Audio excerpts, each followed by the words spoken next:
Mas aí dentro do escopo jurídico, a gente vê muito software da área jurídica se aproveitando do processo eletrônico para fazer busca, para fazer identificação do tipo de pedido. Assim, a gente já vê dentro de clientes grandes sistemas que fazem a filtragem. Eles pegam eletronicamente a petição inicial que foi distribuída, porque eles receberam a intimação, eles identificam qual é o que está sendo pedido, o valor, e já fazem um filtro, isso aqui a gente manda para acordo, isso aqui é para defesa, isso aqui é para área tal.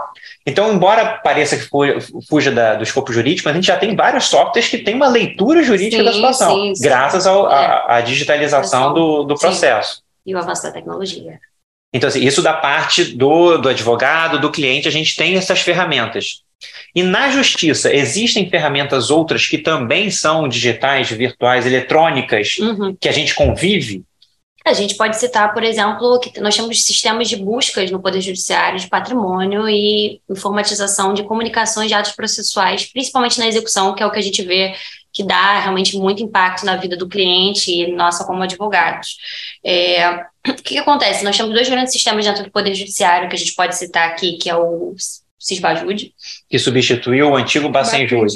Bacenjude. O que acontece? Né? Essas comunicações processuais sempre existiram. Com essa virtualização recente que nós temos visto, a tendência é que esses sistemas tendem a se informatizar para facilitar acessos e celeridade processual. E o Sisbajude é um novo sistema que faz isso. O que permite que o juiz faça? Ele permite que o juiz tenha uma comunicação mais direta com o sistema financeiro nacional, de forma rápida, para buscar tanto informações de valores... Antes que o devedor tenha conhecimento. Muitas vezes antes do devedor ter conhecimento, porque ele é automático, né? Ele não passa pelo devedor, é um sistema que vai do Poder Judiciário ao órgão de controle. Então, isso vai direto num sistema online, chega, e aí ele não só pode solicitar informações, como ele pode mandar o que a gente chama de bloqueios em ordens de penhora, que é basicamente bloquear o valor do que a pessoa pode ter em conta, enfim. E além do sistema do próprio do antigo Bacenjude, que a gente chama de Sisbajude, a gente tem o Sniper, que mais do que só acelerar as comunicações processuais eletrônicas, ele faz uma busca de patrimônio em diversos sites e bancos de dados. Que eram antigamente Expressa-se Ofício, a Receita, o Detran... Você consolida tudo num banco de dados único para você encontrar patrimônio, cotas sociais... Enfim. Eu tenho uma dúvida. Desculpa, Carol, só um instantinho. Mas ele é só de busca. Ele não tem mecanismo de constrição, por exemplo. Ele não pode decretar uma indisponibilidade patrimonial e afetar todos os órgãos de cadastro. Não. É só consulta. Sniper sozinho por si só, não. A ideia é que eu acho que facilite para o magistrado, né, para o processo, saber onde essa pessoa, onde o réu, o executado, tem bens a constranger, né, a serem bloqueados, e a partir disso ele atua de forma integrada com outros sistemas de informação e de comunicação processual. Diga, Carol. Esse Sniper, ele é uma busca de bens. Ele pode ser feito, imagino, na fase de cumprimento de sentença, na hora de oferecimento de bens. O Sisbajude como é que funciona? Também é de constrição de contas bancárias, imagino.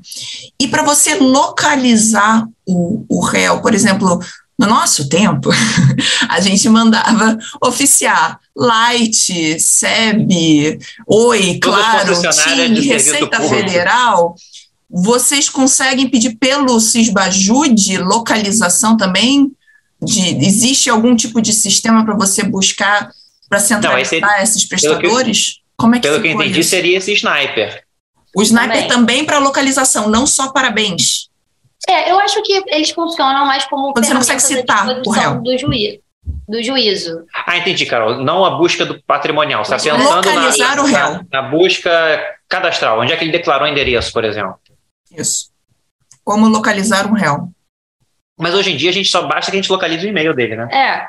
Eu acho que tem vários mecanismos à disposição do juiz nesses casos. Esse é um que você falou. E nós temos também a possibilidade de você solicitar um Infojude. Eu não vejo por que não poderia na prática para declaração... O que é esse Infojude? Perdão. Então, nós temos... Esse é mais um, então. Nós temos... É uma aba dentro do processo eletrônico? O que acontece? O Sisbajude, ele é um sistema de busca de valores e financeira. Então, na verdade, ele é essa comunicação direta com o Sistema Financeiro Nacional. O Infojude, ele entra também com uma pesquisa conjunta a Receita Federal e órgãos, mas com uma informação de dados. Então, a gente consegue... Seria isso, Carol? De pesquisa declarada. É que a gente, assim, eu tenho a impressão de que na prática jurídica a gente realmente vê essa utilização de ferramentas em cumprimento de sentença ou execução. Sim. Mas nesse caso desse Infojude, ou essa ideia que a Carol, essa pergunta da Carol, que a gente via justamente isso, expedir ofício para concessionária de serviço público. Será que esse Infojude entra no cadastro de uma operadora de celular, por exemplo? Ou não? Você sabe como é que funciona isso? Se eles têm acesso aos cadastros? Infojude, salvo engano, é só declaração de imposto de renda. Exatamente. Porque eu queria saber se isso constitui uma ordem judicial para que informe os dados daquele cliente, daquele cadastro ou não. Então, o Infojude não seria isso. Seria como a Carol falou, é uma busca no banco de dados da Receita Federal, que entra com a declaração de imposto de renda. Então, talvez o próximo passo seja uma ordem automática para... Talvez Anatel, Anel. Sim, o Infojude ele possibilita exatamente isso, você ter o conhecimento do patrimônio, né, que o executado, que o réu tem, e você poder pegar e ir diretamente sobre esse patrimônio. Não, que ela estava pensando no passo antes, que era achar o réu, antes de achar o patrimônio. Sim. Sim. E uma pergunta que me veio aqui. Sim, o processo eletrônico facilitou, agilizou, realmente é muito bom, tirando essa pluralidade de sistemas.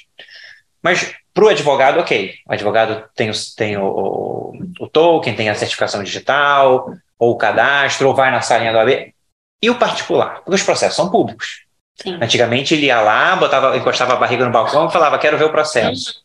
Hoje, como é que um particular sozinho tem acesso a um processo que é público dentro do processo digital? Como é que ele faz? Geralmente, quando a gente até entra no sistema do Tribunal de Justiça do Rio aqui particularmente, a gente tem um acesso por senha também, né? Porque existem uns processos que estão em segredo de justiça, que aí realmente o acesso é restritíssimo até para apenas aqueles advogados constituídos, e tem os processos cíveis em geral que são abertos, mas você tem geralmente o login, a entrada na plataforma. Mas e quem fornece essa senha? Eu acho que, salvo engano, é no próprio cartório, você solicita ainda em balcão. Com essa informatização...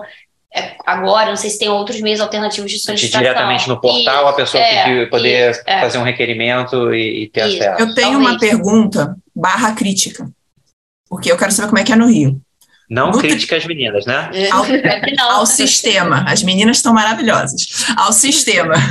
TJ do DFT, Distrito Federal e Territórios, quando o processo tramita em segredo de justiça, você não consegue localizá-lo de forma alguma. Se você colocar o número do processo, não aparece o andamento, porque no sistema antigo aparecia o andamento e as siglas dos nomes das partes, mas você conseguia saber o que estava acontecendo no processo, não conseguia ver o teor das decisões, mas você sabia, foi emitido... Pelo menos a localização, né? Você sabia onde estava o processo, se tinha tido sentença, você não podia ver o teor, se tinha tido citação. Agora, pelo PJE do Distrito Federal, você coloca o número do processo, se você não está logado com o seu certificado digital e tem procuração estabilitar nos autos, o processo consta como inexistente, o número do processo. Eu queria saber se no Rio de Janeiro vocês sabem se tem esse mesmo problema. No Rio também é assim, a gente não consegue localizar quando é segredo de justiça. Eu acho isso uma falha, porque a pessoa pode não estar cadastrada no processo, mas pode ter interesse em saber como está andando o processo. Você conseguia ver esses andamentos. Se você tivesse um número do processo, as partes constavam só com as siglas, em observância ao sigilo, mas você sabia o que estava acontecendo no processo. O processo existia. Agora ele consta como inexistente, mesmo com o número do processo. No Rio, o que eu já vi, Carol, você consegue, acessar, consultar o processo com um número, mas nessa consulta lá, quando a gente vai ver as movimentações, não tem o nome das partes. No Distrito Federal consta como processo inexistente. E eu acho também... Aí já é um chute meu, mas eu acho que isso tem a ver com o sistema. Vai ter sistema que vai mostrar, vai ter sistema que não vai mostrar. Aí, mais uma vez, essa pluralidade de sistemas não ajuda. Eu tenho a esperança de que em algum momento a gente possa ter uma convergência para um sistema único, seja ele escolhido pelo CNJ, desenvolvido especificamente pelo CNJ, para que a gente não fique nessa bagunça que é hoje em dia os acessos. Sim. E o que vocês imaginam que a gente possa ter mais em termos de processo eletrônico? Além dessa minha expectativa de um sistema único. Essa é uma ótima expectativa. O processo já tramitando já ajudou bastante. A gente tem as audiências que são virtuais, você tem sustentação oral também, você tem despachar eletronicamente. pelo menos a gente tem isso, né? Até no TRF a gente faz o despacho virtualmente, eles abrem a sala de bate-papo, a gente conversa com o desembargador, até no TJ que a gente já conseguiu despachar por WhatsApp também. Sim. Isso facilitou bastante. Vocês veem algo mais que vocês já estejam sentindo, ou assim, a gente só está esperando o que vem mais? Eu particularmente tenho gostado muito desse modelo híbrido que a gente tem vivido agora, que tanto você tem a possibilidade de diligências presenciais, despachar, e o trabalho pessoa a pessoa é importante, faz a diferença também, quanto a flexibilidade de você poder fazer todas essas atos processuais de forma eletrônica. Porque a gente tinha um exemplo que era muito simbólico dessa questão, era o plantão judiciário. O plantão judiciário do Estado do Rio de Janeiro funcionava aqui no fórum. Não existe mais o plantão? Não, ele existe, mas ele pode ser online hoje em dia, você pode despachar online, então você não precisa diligenciar presencialmente aqui no fórum. Mas fisicamente eles ainda ficam?